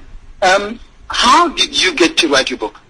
Well, it all started with the work I was doing with the client. I was doing some work with the client, and it got us into a very deep. We got very deep, and there's certain things that I discovered when I was working with this client about myself and about the client. It really pushed me. I was making all these notes, and after 4 or 5 months of working with this client, I realized that there was a lot of notes that I'd made together, and I was thinking, what if I could put all this together as book, like a blueprint for me to help with other clients. And my intention was, let me just put this through as a book, out as a book, and I give it to my clients, each of them as they come, so they can see my previous work and we can build on from there. And the thing about personal development is every other client is different, because we are all different in the sense that we are all made of the values and beliefs of our various backgrounds. So we are all different. Some conditions. So I was going to ask you, from your clients, what do your clients come to you for? What are your clients like? What state are they in, and how do you help them to change, and how do you improve, and how do they gain any personal development after having consulted with you? Well, initially I'll tell you that most clients, they just consult personal development coaches for sake.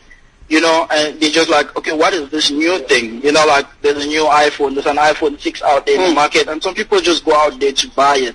But when you have first 2 sessions with a client and you really go through the journey of self-discovery, they start realizing certain things about their life that they didn't know, and they start understanding life from a different angle, and they see how much they could become as people, and they really get into it. So, Unlocking Your True Potential, that is the title of your book. How did that come about? Title, I mean, like, how did you arrive at choosing that title, Unlocking Your True Potential? Being a Christian, and all that I've learned about the human being is that we are part of God. You know, and if you are part of a creator, you yourself as a procreator. And if you look throughout the Bible, you will see God giving us that, you know, go and multiply, go ye and create, and all that. So we are part of that being, we are part of that source. So we all are supposed to be resourceful somehow. So, and because I'm an I'm a student of psychology and philosophy. I study life. I study what makes us tick, and really I realize that the potential that is in the human mind, it's so abundant that that's something that if we really tap into, we would do amazing things for the world. Personal development becomes a vehicle of understanding self in order to best contribute to our humanity. Yes, it's actually a vehicle. And personal development, we must clarify, it's a journey. It's a journey. It's like you go into a car and you said you're leaving Johannesburg and you're going to Bloemfontein. It's a journey. And this journey of personal development is a journey of life, because I promise you that when you get into it, like I know you are, Solomon, it's never ending. It's a journey, It's a journey that once you get into, it's till the day that you're leaving Earth. And the message that we preach is that you must live fully and you should die empty. And when you get into this journey, everyone must really live their lives fully so that they die empty. Because some great writers like Dr. Miles Morone, he says that the graveyard is the richest place on planet Earth. Why? Because when you go to the graveyard, you see people with all those dreams, all those ambitions that were never achieved or never attempted. I've heard that before. Yeah. And Derek, I know that your book, Unlocking Your True Potential, has already gone over 3,000 copies sold. Yeah. What's next after this, Unlocking Your True Potential? My work for the past 1 year has been one-on-one coaching. And what I'm trying to do now, I'm trying to develop now material for my book, because I want to go one-on-many. I want to I want to leverage myself. I want to be able to coach people in group settings instead of one-on-one through workshops and seminars. And that's what I'm working on now. And early 2015, I believe you'll be hearing a lot more about me and my seminars. It will be called Peak Performance Seminars. And a lot of them will be done all around cities in Africa, and I really believe that through this I would be able to, live my life fully and also make contribution and get people to self-express and self-actualize somehow. Derek, to round up a bit on our chat, how is this personal development environment flourishing in the continent of Africa? Let's start from South Africa and into the continent. How do you think it's been embraced? Is it being taken seriously? Is it something that is going to contribute to moving the continent forward in terms of enhanced performance that you try to put across? Yeah. After being in the field for a year, practicing for 1 year now, I will tell you that it is what will make or break Africa going forward. It's either Africans embrace it and go forward, or they don't embrace it and stay where we are. Because it's like I said, it's a journey of enlightenment. It's a journey of awareness. And until you really know, you get to a place where you realize who you are, where you are from and where you are going to, then you get now a direction and you are able to move. You are able to make a mind map. You are able to draw a plan of where you're going to.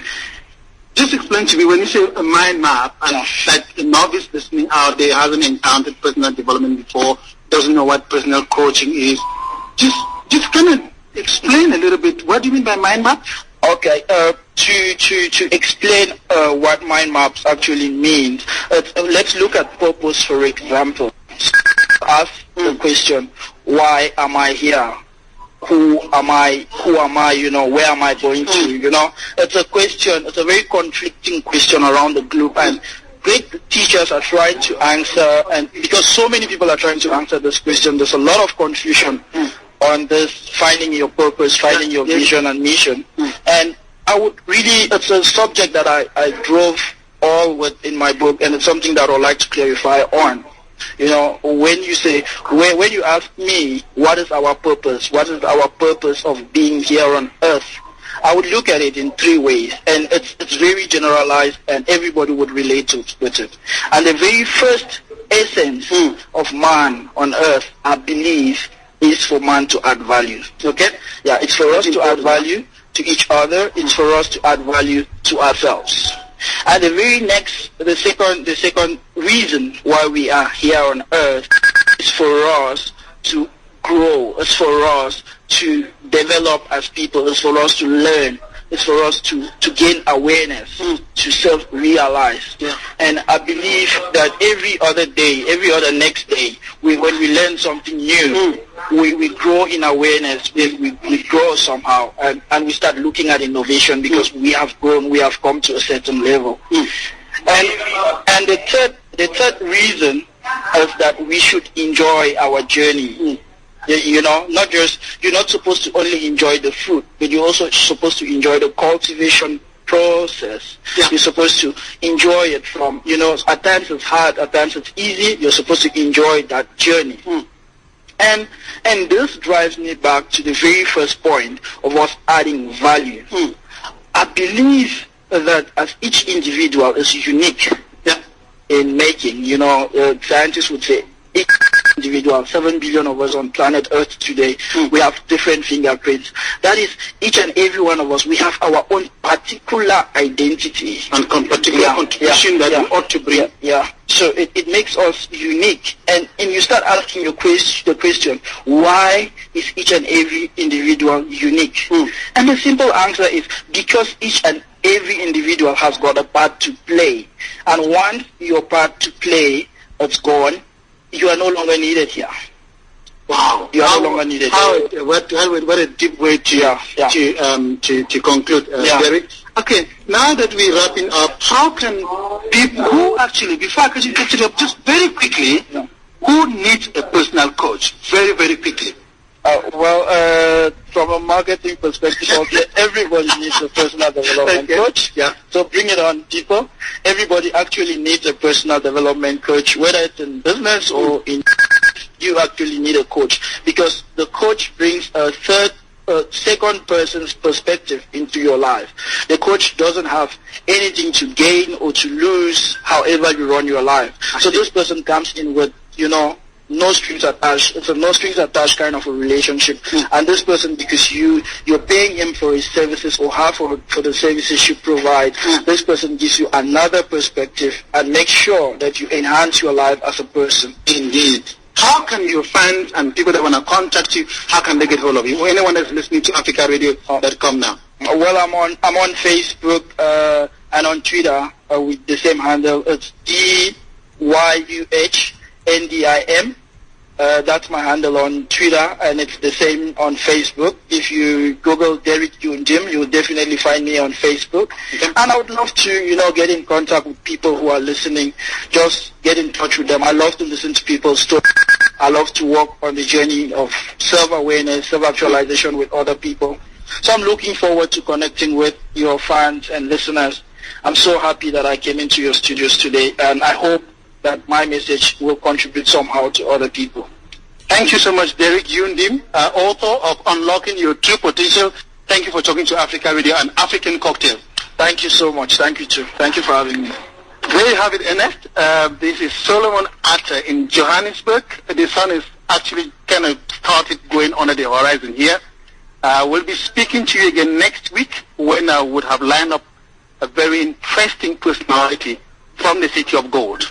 Just like you've been doing, Solomon, thank you so much for that very beautiful package. And I want to thank Derek. His message actually went through. And if I learned one thing, it is that everyone needs a development coach, a self-development coach. I need one. Solomon needs one, just like my friend Titus Banyoh in Antwerp needs one. Titus will be coming up just right ahead. Just like Ifaana Qualar needs one, and Kenneth Ngamne needs one. Okay. These are the people whose voices you are going to hear before we run off this very interesting edition of African Cocktail. But before they start coming up, let's listen to this one. Otieno Diblo Dibala.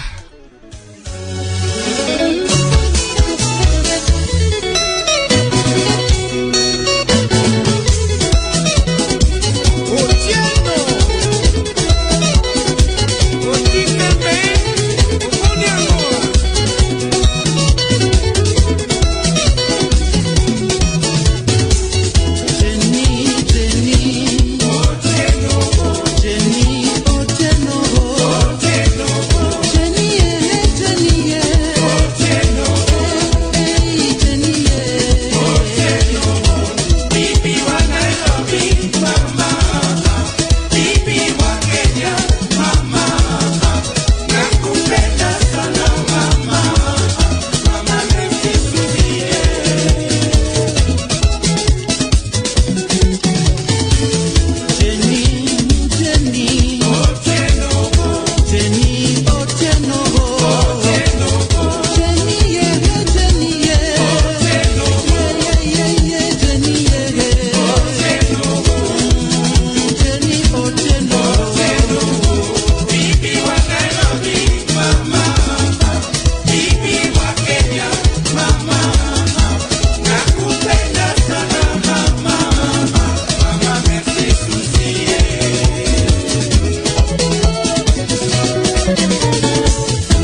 Okay, beautiful one there by Diblo Dipala. The Sukus Ja, which we've been serving since the start of this 70th episode of African Cocktail, coming to you from Afrikkaradio with Ernest Kanjo. This is October the 15th, 2014. It's exactly 5 minutes to 12, and we are moving to Europe. When we get to Europe, we will go to Belgium, the Kingdom of Belgium, and when we get to Belgium, we'll do another ride to the Antwerp Metropolis. In Antwerp, we have our permanent man, Titus Banyoh, who doubles as the CEO of Banyoh FM.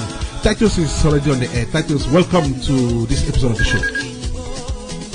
Yes, Ernest, good afternoon from the Kingdom of Belgium, to be precise, in the Diamond City, Antwerp. Yes, Ernest, Sunday, October 19 will be a great day for Christians of the Presbyterian Church in Cameroon, Belgium. The moderator of the Presbyterian Church in Cameroon, Reverend Dr. Festus Ambe Ifaana, is in Belgium, where he will preside at the 5th anniversary of the Presbyterian Church Ghent on Sunday, October 19. Reverend Atah is about now inaugurating and dedicating the Christian Men Fellowship group, that's the CMF, in another congregation of the PCC in Leuven, out here in Belgium. The Presbyterian Church in Cameroon, Belgium was created in 2004 with one congregation, then known as PC Antwerp. Since then, the church has grown, and as at now, we have PC Antwerp, PC Ghent, PC Leuven, and cell in Brussels. It may interest you too to know that the Presbyterian Church in Cameroon, Belgium has been an inspiration to other Presbyterian Christians from Cameroon based in Europe. As today, we now have PC Stuttgart, PC Finland, and many other prayer cells that are coming up. Yes, a women empowerment seminar shall take place in Anderlecht, Brussels on October 25, 2014. Organized by Brussels-based NGO African Beauty International, the seminar is expected to bring together African women in Belgium who will be drilled with issues concerning the well-being of the woman. Speakers shall include Bola Ganiyu, otherwise known as Aboli. The host, Ms. Tekla Mbunwe, has it that the participants at the seminar will definitely come out rich in knowledge on how to be self-employed and loving what they do. Then this one, Saturday, November 1 is fast, and this day is very important because Cameroonians and Africans at large shall be ready to savour what Ajit Mani has packaged for them as her maiden album. Adi shall be launching Turning the Corner, her debut gospel album, at the Stancy Strat 17520 2600 Belgium, out here in Belgium. Invited to the event, is the Cameroon Gospel a cappella group known as the Brothers United, amongst others. That was the bit we gathered out here, except you have some questions for me, I will be signing off, taking a rendezvous definitely for next week. Okay, Titus, let's take the rendezvous for next week. A brilliant contribution there. Thank you so much, and we hope to be with you again next Wednesday. Do have a fantastic rest of the day out there in the city of Antwerp. Music, then we'll be back.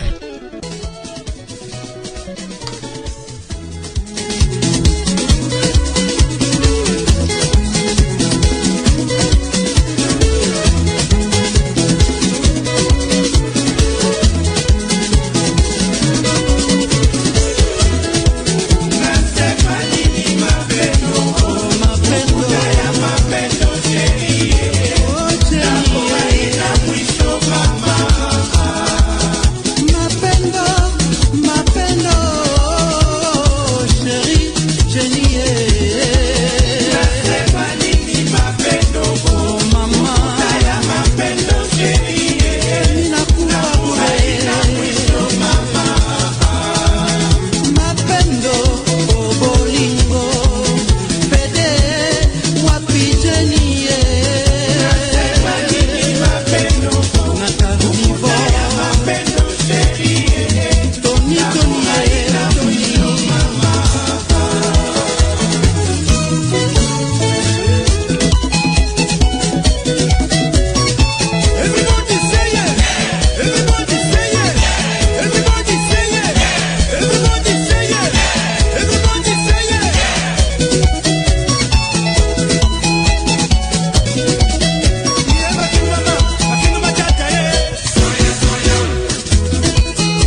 Okay, from Diblo Dibala, we are moving now to Olus Mabele, still a legend with the Loketo group that hit the headlines in the 1980s and of course the 1990s. You're listening to the 70th episode of African Cocktail, coming to you from Afrikkaradio with Ernest Kanjo. This day, Wednesday, October the 15th, 2014. Okay, at exactly 2 minutes past 12, time for us to move to Central Africa, where our reporter is on standby. Ifaana will be telling us about what has been happening from that part of the world this past week. And of course, she will be reporting from the banks of the River Vuri in Douala. Douala is Cameroon's economic capital. Okay, let's move to Douala and find out what Ifaana has for us. Ifaana, welcome to the show. Good afternoon, Ernest and listeners of African Cocktail. Joy and anxiety were visible on the faces of Chinese and Cameroonians who were last Saturday sent to Yaoundé following their release from the extremist Boko Haram sect on 10th October 2014. Receiving the 27th former hostage in a brief but emotional State House ceremony, President Paul Biya lauded their bravery and courage, saying those values accounted for their survival during the horrendous ordeal they suffered since their painful disappearance in May for the 10 Chinese and July for the 17 Cameroonians. President Paul Biya took advantage of the ceremony to reiterate the country's determination to combat the extremists until they are completely eradicated. He praised valiant National Defense Force for the merciless war they have been waging against Boko Haram. For his part, the Chinese ambassador to Cameroon thanked President Paul Biya for the tact and diplomatic finesse used in obtaining the release of the hostage. He noted that China remained opposed to any form of terrorism and promised China's support to any effort to stop all forms of violence. The 10 Chinese were abducted on the night of 16 to 17 May 2014 in Waza, while the 17 Cameroonians suffered the same fate on the 27th of July 2014 in Qualar. The people of Bamenda in the Northwest region were in the move and are still in the move. In Move is an event concept designed to constitute a front window for the artistic potential of the Northwest region, a space to promote the traditional dances, a platform for the discovery of budding talent, a stage for the young rising stars, and a place where international and local artists can come together to celebrate passion for music. In the Move Musical Festival, a concept of Project New Bamenda took place on October 9th to 12th at the Bamenda Congress Hall. This event had artists from in and out of Cameroon. The population of Bamenda enjoyed them to the fullest as they danced to all genres of music from Ndongolo to hip-hop to R&B to rap and what have you. Artists present at the event were Nigeria's Yemi Alade, Cameroon's Teti Pei, Ex-Malaya, Richard Kings, Jovi, Steve Leo, Gasha, Magasco, and many other upcoming artists. Project New Bamenda is getting big and will be bringing us better things in the nearest future. Echoes from the Short Film Festival in Boya are still in the air. The festival ran from Thursday the 9th of October to Saturday the 11th of October 2014. The film festival had the grand opening on the 9th, followed by workshops and projections on the other days. Saturday the 11th was the grand day as winners were awarded their various prizes. It was not only a film festival where you met filmmakers, but it was a platform for the display of great music. Films projected and awarded at the festival were from in and out of Cameroon. The awards were as follows: Best Experimental Movie, Yellow Fever, directed by Denjo Muki from Kenya. Best Social Awareness Movie was Cholera by Aritis Moreno from Spain. The Best Movie Trailer was Obsession from Cameroon.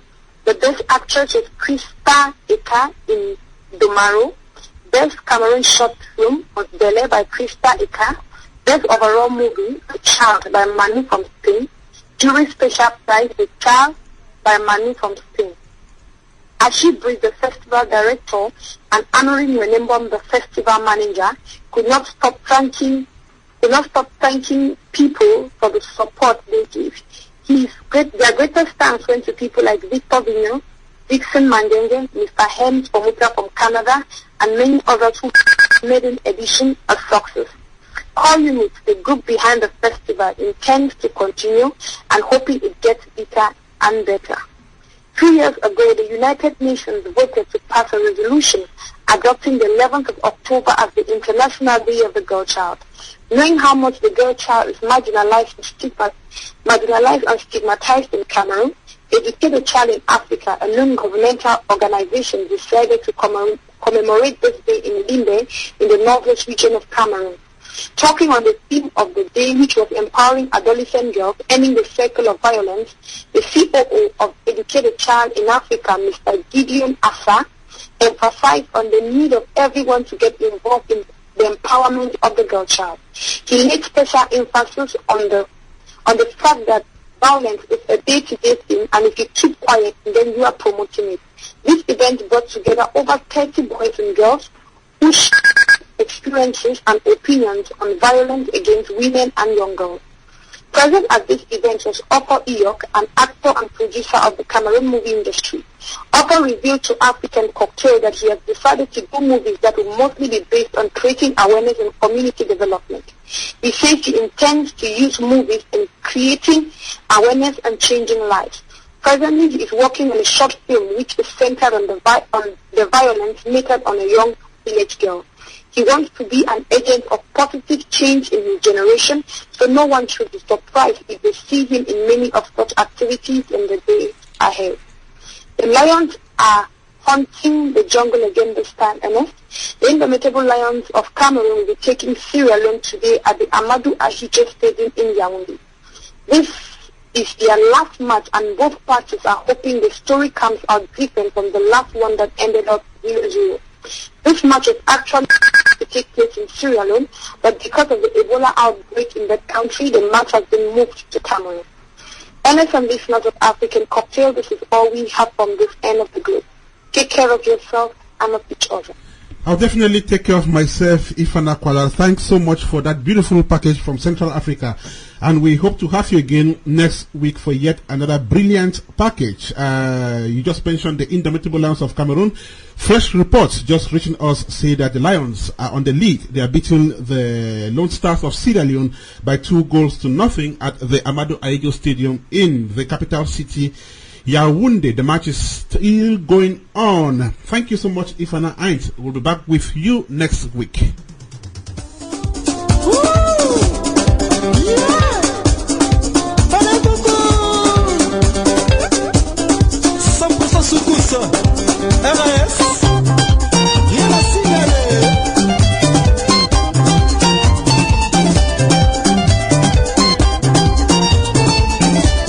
Okay, not the Lone Stars of Sierra Leone. Lone Stars is Liberia. So the Lions are currently leading the Sierra Leonean national football squad by 2-0.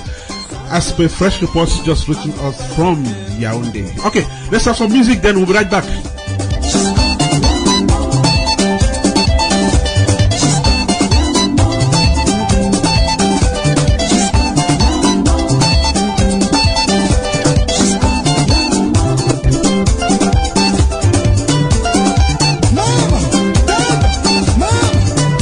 Yeah.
rien à signaler.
Okay, we're sorry we were not able to have Comfort Kene, who was signed up to be the main guest in this episode of African Cocktail. Comfort just joined us in the studio to apologize for not making it on time. She was actually held back by a couple of issues. You know, we're in America, and in America is busy. Kenneth Ngamne, Ken, Shally, Monette will confirm that. Ken is already on the line. Ken, good morning. Good morning, Mr. Ernest Kanjo, and it's a pleasure being on the line again as resource person number one all the way from Minnesota. So how is Minnesota today, Ken?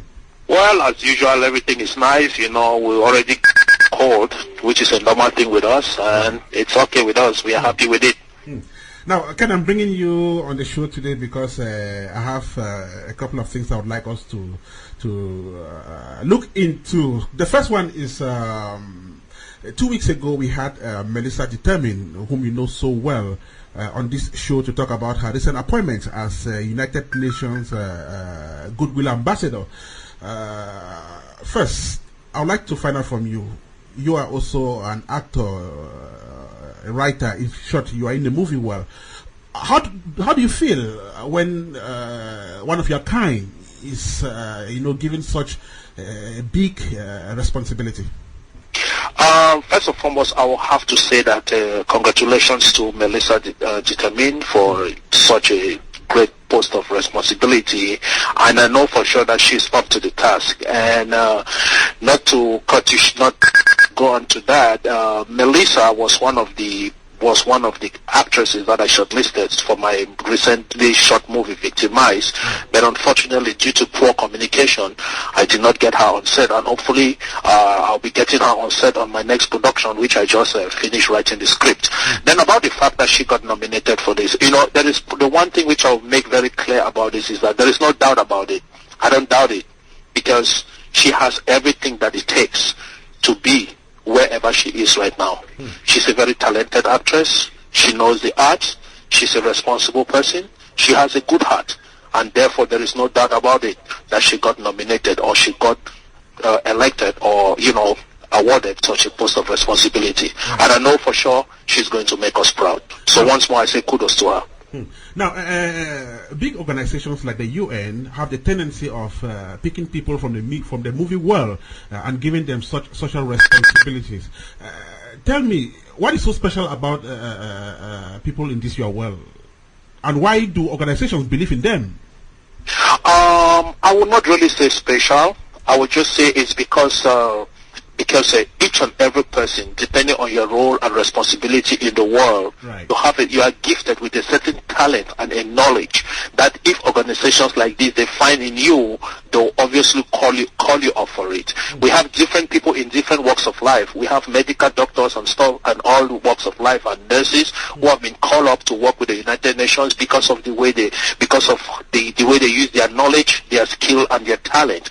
And one thing I'll let you know is that in the movie world, one of the things is that the movie world is a world of stardom. It's a world where you are exposed to it's a different kind of a world. You are exposed to the world. People criticize you. People appreciate you. Sometimes people can even create stories about you which are not true. And to stand that test of time is not an easy task. And for somebody like her to stand that test and rise to this specific position that she's rising to, it obviously means that she is really doing well, and I really, really do appreciate it. And it goes with the fact that it depends on what the United Nations has seen in her. They might have seen what she's doing in her movies. They see how the way she portrays herself in the society, what she does to people, and how humanitarian she is. And all this put together, they think that it is necessary for him to come into the United Nations and continue to create that impact in that world. And that's one thing, again, we are very proud of. Now, when I had her on this show, I asked Melissa if she was aware of the fact that her fans could start expressing fears that with this new responsibility, her presence in the movie world would kind of reduce. Is that the kind of fears you entertain as well, Kenneth? Normally, when you have a good actress or a good actor in the movie acting, in the movie business, and you're losing that actor so soon, you definitely will have that fear as a producer, because the point is that there are a lot of things that are going to change. But the question is, why did she come into movie? Did she just come into movie just because she wants to come and make a name and be a star and work in United Nations? Or did she come into movie because she loves the art, she has the passion for it? That is a question that needs to be asked before we can get to that. And if she has the passion and the love for acting as an actress, and to continue to portray that skill, knowledge, and talent, then I don't see any reason why a producer like myself or any other producer would be scared that Melissa will not come back to continue to portray that, because I believe that it is through her acting and her skill and talent that the United Nations discovered her, and definitely she would not think that has been feeding her.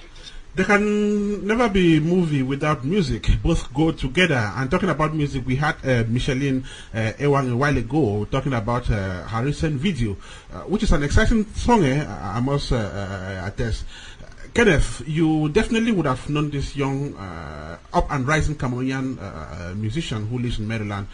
What do you make of her and this brilliant musical career she's putting up?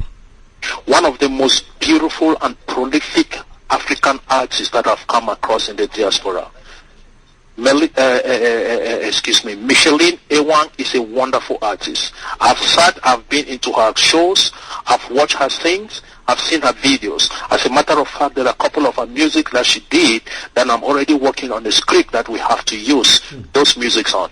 And coincidentally, again, Ernest, I always like to go for the best, and I always like to go for the riff and the right foot. And I would like to note to you that she played a role in Victimize.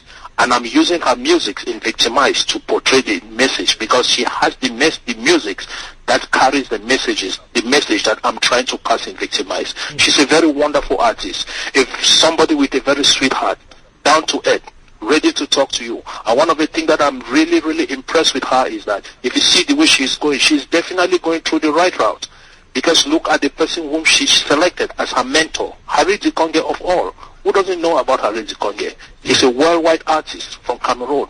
And definitely, just from her selection of her mentor, there is no doubt about it that in a year or two to come, we're going to be hearing about Micheline Ewang. Definitely. I'm talking about Victimize, Ken. How far are we with the production?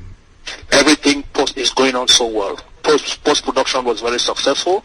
I just have one scene that needs to be completed, as I told you earlier. I'm ready to get that scene shot during my visit in Houston in 2 weeks' time. But so far, the editing for Victimize is going very, very good. I will not say 100% because they say no human being is perfect. But let me just give that 1% to the unknown, and I'll say it is 99% accurate, and everything is going on fine, and everything is falling in place as I planned initially. So I just want the public to be ready for this blockbuster, great movie that I'm putting out there for them. And immediately while Victimize will be getting ready to get into the market, I should be running my actors and actresses again for my next production. He's always there. He is prolific. Kenneth Ngamne will be traveling to Houston, Texas in the next couple of days, and there are lots and lots of things happening over there. Kenneth will be analyzing them for us as well. Ken, thank you so much for taking part in this edition of African Cocktail.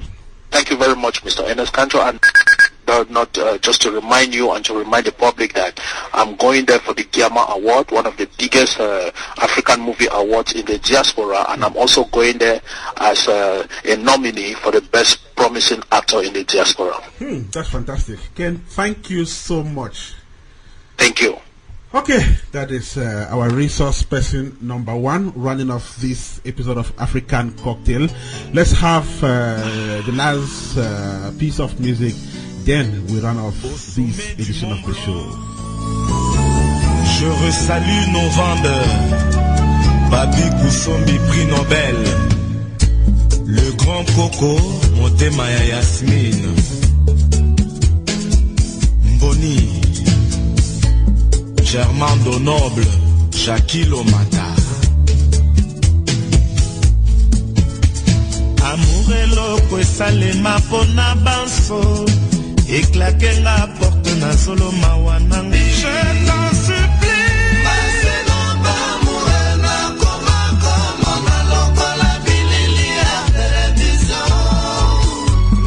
his name is Jibin Piana of the Wenge Bese Beja Group, and that one is titled Grâce à toi, Germain. He's coming to you from Afrikkaradio, and of course, the show is African Cocktail, the 70th episode, coming to you from the station which you love to listen to. We are a few minutes to go, and time for us to start saying bye-bye, especially to those who've been very influential in this episode of African Cocktail. First, thanks to Mr. Ajik Maxwell, the indefatigable Ajik Maxwell, who is behind the scenes making sure that this show is properly put on the air for your satisfaction. To Maxwell, I want to say kudos and thumbs up.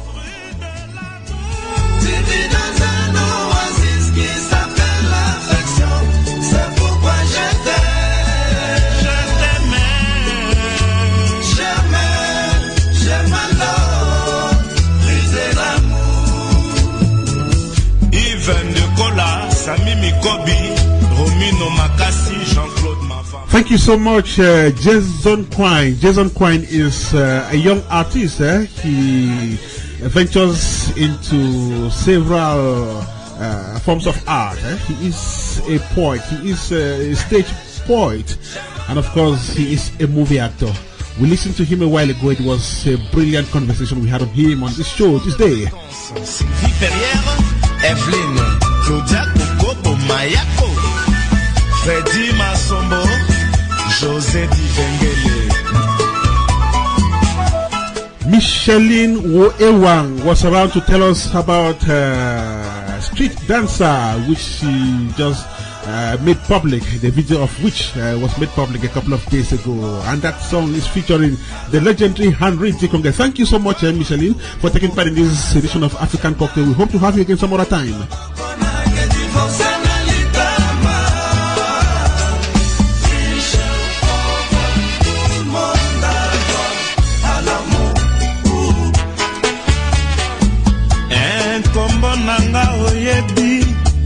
Hey, the guy was there, small in age, but of course, big in mind. His name is Bonaventure. Bonaventure of the C-Boyz band. C-Boyz is a band made up of two young, talented singers, 11 and 9 respectively. And of course, Bonaventure was joined there by Ndaqwe, his mom, who has been doing everything possible for these young people to get on the limelight. Thank you so much, Bonaventure, and of course, Ndaqwe, for being part of this edition of African Cocktail.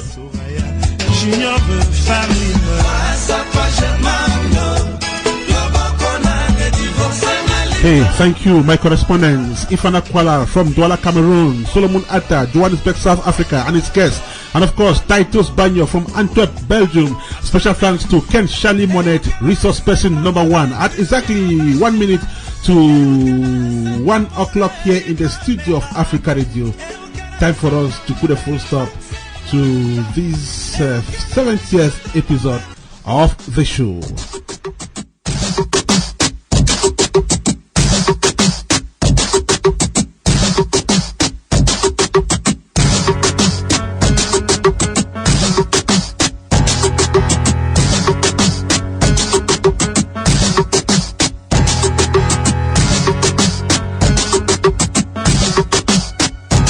And of course, that's how we put a full stop to the 70th edition of African Cocktail that came to you this day, Wednesday, October the 15th, 2014. It was a big and dynamic team that kept you company this day on Afrikkaradio. African kitchen manager Suzanne A. Belgium correspondent Titus Banyoh, Germany correspondent Marcel Ajik, South Africa correspondent Solomon Atah, Central African correspondent Ifaana Qualar, African Tele Review, Crystal Beauty, resource person number 1, Kenneth Ngamne, resource person number 2, Suleiman Koyate, resource person number 3, Matthew Ewang, content critique, The White Bokre, production collaboration, Crystal Beauty, African Cocktail online promo banner, Marcel Ajik.